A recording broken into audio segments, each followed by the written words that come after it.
ఆంధ్ర తెలంగాణలో తక్కువ ఫీజులతో high quality results ఇస్తున్న ఏకైక సంస్థ తిరుమల్ ఐఏఎస్ ఇన్స్టిట్యూట్. నమస్తే, నేను విజయ్. ఆంధ్రప్రదేశ్ రాజధాని అమరావతి రాజధానిగా నిర్మాణం చేపట్టబోతున్నటువంటి అమరావతి ప్రజలకు అలాగే ఏపీ ప్రజలకు కూడా ఇదొక గుడ్ న్యూస్ గానే చెప్పాలి. ఎందుకంటే 15,000 కోట్ల రూపాయలని రాజధాని నిర్మాణం కోసం అమరావతికి 15,000 కోట్ల రూపాయలను రుణంగా ఇవ్వడానికి ప్రపంచ బ్యాంకు అలాగే ఏషియన్ డెవలప్మెంట్ బ్యాంకు ఈ రెండు బ్యాంకులు కూడా సంయుక్తంగా గ్రీన్ సిగ్నల్ ఇచ్చేసాయి. అతి త్వరలోనే వీటికి సంబంధించినటువంటి నిధులను కూడా ఇవ్వడానికి సిద్ధమైంది. దీనికి సంబంధించినటువంటి ఒక అప్రూవల్ లెటర్ ను కూడా సెంట్రల్ గవర్నమెంట్ కి ఇటీవలే వరల్డ్ బ్యాంకు అదేవిధంగా ఏడీబీ బ్యాంకు అంటే ఏషియన్ డెవలప్మెంట్ బ్యాంక్ ఈ రెండు బ్యాంకులు కూడా ముందుకొచ్చాయి. దాదాపుగా 15,000 కోట్ల రూపాయలను ఇవ్వడానికి సిద్ధంగా ఉన్నామంటూ కూడా ఈ బ్యాంకులు కూడా ప్రకటించింది. ఇప్పటికే దాదాపుగా అంటే అమరావతి నిర్మాణం కోసం ఇప్పటికే దాదాపు ఆగస్టు మాసం నుంచి కూడా అటు ముఖ్యంగా వరల్డ్ బ్యాంక్ నుంచి నిధులు తీసుకురావడం కోసం అటు రాష్ట్ర ప్రభుత్వం అదేవిధంగా కేంద్ర ప్రభుత్వం రెండు కూడా సంయుక్తంగా ఇప్పటికే అనేక ప్రతిపాదనలు కూడా పంపాయి. జనరల్ గా కూడా ఇదొక గుడ్ న్యూస్ గా మేజర్ గుడ్ న్యూస్ గా చెప్పాలి. ఎందుకంటే ఇప్పటి వరకు కూడా రాజధాని నిర్మాణానికి సంబంధించినటువంటి అన్ని రకాల ఏర్పాట్లు పూర్తి చేస్తున్నటువంటి ప్రభుత్వం అందుకు అవసరమైనటువంటి నిధులను కేంద్ర ప్రభుత్వం ఇవ్వాలి అనేటువంటి ఆలోచన చేయడం, అందుకు తగ్గట్టుగానే కేంద్రం కూడా ఇటీవల బడ్జెట్ కి సంబంధించినటువంటి బడ్జెట్ నిధుల్లో కూడా ఒక ప్రకటన కూడా చేసింది. ఏపీకి రాజధాని నిర్మాణం అమరావతి కోసం ఈ ఏడాది 15,000 కోట్ల రూపాయలను ఇవ్వబోతున్నట్టుగా కేంద్ర ప్రభుత్వం ప్రకటన చేసింది. అందులో భాగంగానే ఇప్పుడు వరల్డ్ బ్యాంక్ నుంచి అదేవిధంగా ఏడీబీ బ్యాంక్ నుంచి ఈ రెండు బ్యాంకులు కూడా 15,000 కోట్ల రూపాయలు ఈ ఏడాది ఇవ్వడానికి ముందుకొచ్చాయి. అందులో భాగంగానే అడ్వాన్స్ గానే నవంబర్లోనే 3,750 కోట్ల రూపాయలను అటు అమరావతికి ఇవ్వడానికి ఈ రెండు బ్యాంకులు కూడా ముందుకు వచ్చాయి. ఢిల్లీలో గురువారం రోజున దీనికి సంబంధించినటువంటి సమావేశం 3వ తారీఖున జరగబోతుంది. అటు కేంద్ర ఆర్థిక శాఖకు సంబంధించినటువంటి అధికారులు అలాగే రాష్ట్ర ప్రభుత్వానికి సంబంధించినటువంటి ప్రతినిధులు వీరితో పాటుగా వరల్డ్ బ్యాంక్ ప్రతినిధులు కూడా ఈ సమావేశంలో భేటీ కాబోతున్నారు. ఇందుకు సంబంధించినటువంటి అప్రూవల్స్ ఏదైతే ప్రొసీజర్ ఉంటుందో దాన్నంతా కూడా ఫాలో కాబోతున్నారు. నవంబర్ నెలలోనే కేవలం కొన్ని నెలల వ్యవధిలోనే మొత్తం అప్రూవల్స్ అంతా వచ్చిన తర్వాత అడ్వాన్స్ గా 3,750 కోట్ల రూపాయలను అమరావతికి ఇవ్వబోతున్నారు.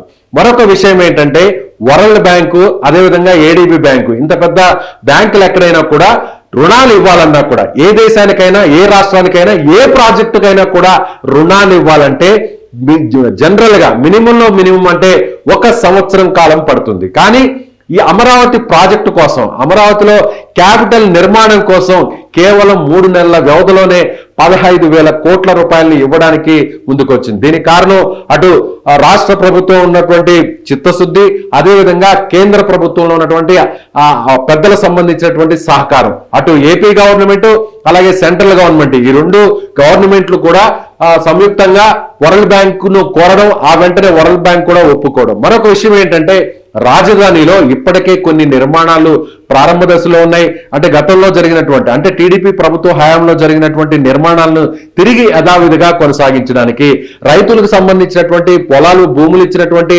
రైతులకు సంబంధించినటువంటి ఆ ప్లాట్స్ ను వాటిని డెవలప్మెంట్ చేయడానికి అదేవిధంగా రాజధానికి సంబంధించినటువంటి రోడ్ల నిర్మాణం చేపట్టడానికి అదేవిధంగా సచివాలయం నిర్మాణానికి అసెంబ్లీ నిర్మాణానికి అదేవిధంగా అక్కడ ఆయా విభాగాల అధిపతులు విభాగాలకు సంబంధించినటువంటి నిర్మాణాలు చేపట్టడానికి వీటన్నిటికి కూడా తొలి దశలో దాదాపుగా 49,000 కోట్ల రూపాయలు ఖర్చవుతుందని ఇప్పటికే ఏపీ గవర్నమెంట్ అంచనా వేసింది. అందులో భాగంగా తొలి దశలోనే వరల్డ్ బ్యాంక్ నుంచి మనకు 15,000 కోట్లు రాబోతున్నాయి. అయితే ఇక్కడ మరొక ప్రశ్న కూడా అందరికీ ఉత్పన్నం కావచ్చు. 15,000 కోట్ల రూపాయలు ఇచ్చేది రుణంగానే కదా, లోన్గానే ఇస్తున్నారు కదా, అప్పుగానే ఇస్తున్నారు కదా, మరి ఈ భారం అంతా కూడా మన గవర్నమెంట్ మీద మన ప్రభుత్వం మీద ఏపీ మీద పడుతుంది కదా, దీంట్లో సంతోషించాల్సినటువంటి విషయం ఏంటి అనేటువంటి అనుమానం అందరికీ కలుగుతుంది.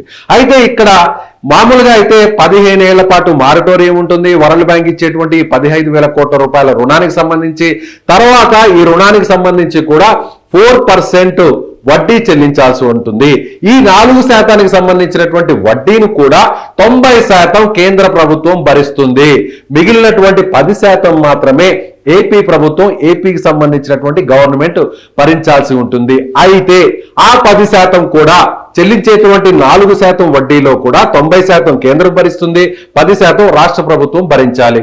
అయితే ఆ 10% కూడా కేంద్రం వివిధ రూపాల్లో ఆ నిధుల్ని తిరిగి రాష్ట్ర ప్రభుత్వానికి ఇవ్వడానికి సిద్ధంగా ఉంది. ఇందుకు సంబంధించి కూడా ఒక గ్రీన్ సిగ్నల్ కూడా ఇచ్చేసినటువంటి పరిస్థితి. అయితే ఎక్కడ ఒక్క రూపాయి కూడా మనకి వడ్డీ భారం లేకుండానే, అప్పు భారం లేకుండానే సో మనకి ఏపీకి అమరావతి రాజధాని నిర్మాణానికి 15,000 కోట్ల రూపాయలను రాబోయేటువంటి కొన్ని నెలల్లోనే రిలీజ్ చేయడానికి వరల్డ్ బ్యాంక్ అలాగే ఏడీబీ ఏషియన్ డెవలప్మెంట్ బ్యాంకు ముందుకు వచ్చాయి. ఇది అమరావతికి నిర్మాణానికి పూర్తి స్థాయిలో అమరావతి నిర్మాణం పరుగులు తీయడానికి, అమరావతి రాజధాని ఒక ప్రపంచ నగరంగా ఏర్పాటు కావడానికి నేరుగా ప్రపంచ బ్యాంకే, వరల్డ్ బ్యాంకే ముందుకు రావడం, ఏషియన్ డెవలప్మెంట్ బ్యాంకే ముందుకు రావడం, దాదాపుగా 15,000 కోట్ల రూపాయలను ఇవ్వడానికి ముందుకు వచ్చినటువంటి పరిణామం. ఇది ఒక శుభ పరిణామం చెప్పాలి.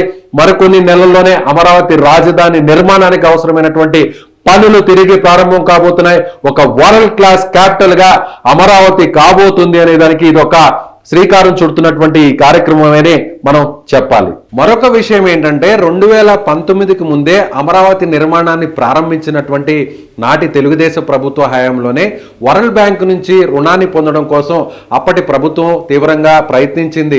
అయితే ఆ తర్వాత 2019 తర్వాత వైసీపీ అధికారంలోకి వచ్చిన తర్వాత వరల్డ్ బ్యాంక్ ముందుకొచ్చింది. 3,500 కోట్ల రూపాయలని ఆ రాజధాని నిర్మాణం కోసం ఇవ్వడానికి తాము సిద్ధంగా ఉన్నామంటూ కూడా వరల్డ్ బ్యాంక్ ముందుకు వచ్చింది. అయితే అప్పటి ప్రభుత్వం 3 రాజధానుల అంశాన్ని తెర మీదకి తీసుకురావడం, అమరావతి కేవలం శాసన రాజధానిగానే పరిమితం చేయబోతున్నామంటూ అనేటువంటి ప్రకటన చేయడంతో ఒక్కసారిగా అమరావతి రాజధాని నిర్మాణం అంతా కూడా పూర్తిగా ఎక్కడికక్కడ నిలిపివేసినటువంటి పరిస్థితి.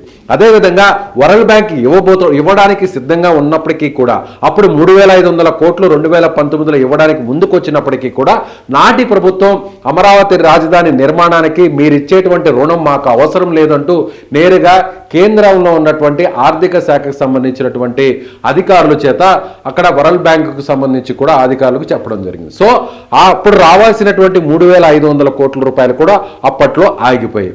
తర్వాత తిరిగి ఇప్పుడు అధికారంలోకి వచ్చినటువంటి కూటమి ప్రభుత్వం, తెలుగుదేశం, జనసేన, బీజేపీ ప్రభుత్వం వెంటనే రాజధాని నిర్మాణానికి నడుం బిగించడంతో అందులో భాగంగానే ఇప్పుడు రాబోతున్నటువంటి వరల్డ్ బ్యాంక్ ఇవ్వబోతున్నటువంటి ఈ 15,000 కోట్ల రూపాయలను త్వరితగతిన రావడం కోసం తీవ్రంగా ప్రయత్నించిందనే చెప్పాలి.